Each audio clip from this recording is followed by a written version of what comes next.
बहुत समय पहले सतयुग में मुर नाम का एक अत्यंत बलशाली और क्रूर राक्षस था। उसने अपनी शक्ति के बल पर देवताओं को पराजित कर दिया और स्वर्गलोक पर अधिकार कर लिया। सभी देवता भयभीत होकर इंद्रदेव के पास गए और उनसे रक्षा की प्रार्थना की।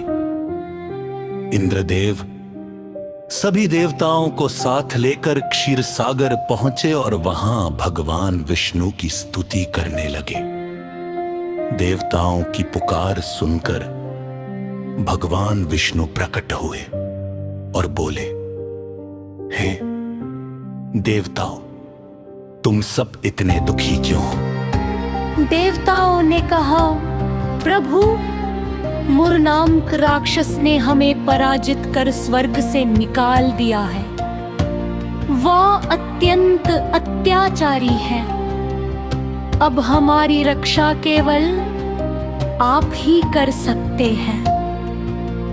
भगवान विष्णु ने देवताओं को आश्वासन दिया और तुरंत मुर राक्षस से युद्ध करने चले गए। दोनों के बीच भयंकर युद्ध हुआ। हजारों वर्षों तक युद्ध चलता रहा, परंतु मुर राक्षस बार बार नई शक्ति से लड़ता रहा। युद्ध करते करते भगवान विष्णु बदरिकाश्रम के समीप एक गुफा में विश्राम करने चले गए। मुर राक्षस उनका पीछा करते हुए वहां भी पहुंच गया। उसने सोचा, अब मैं विष्णु को सोते हुए मार दूंगा। जैसे ही वह भगवान पर आक्रमण करने बढ़ा, तभी भगवान विष्णु के शरीर से एक अद्भुत तेजस्विनी कन्या प्रकट हुई। उसके हाथों में दिव्य अस्त्र शस्त्र थे। उसने मुर राक्षस को युद्ध के लिए ललकारा।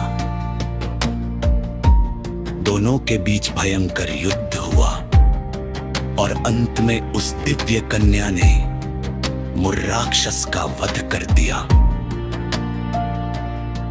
कुछ समय बाद भगवान विष्णु जागे।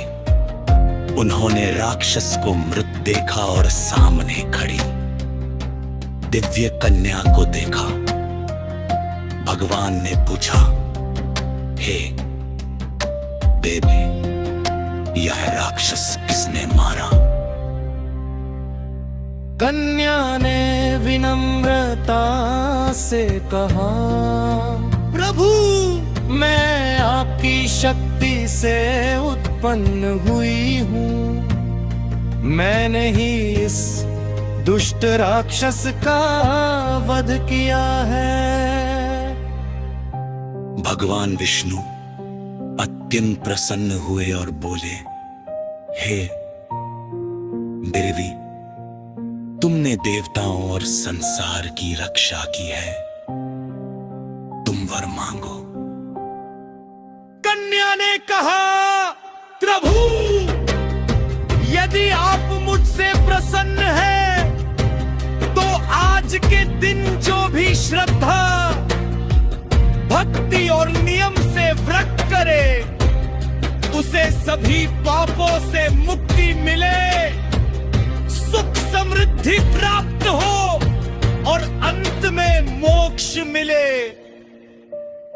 भगवान विष्णु बोले, तथास्तु। तुम मार्गशीर्ष कृष्ण पक्ष की 11वीं तिथि को उत्पन्न हुई हो, इसलिए तुम्हारा नाम एकादशी होगा। आज से जो भी मनुष्य इस दिन उपवास करेगा, मेरा स्मरण करेगा, दान पुण्य करेगा, उसे महान पुण्य प्राप्त होगा। तभी से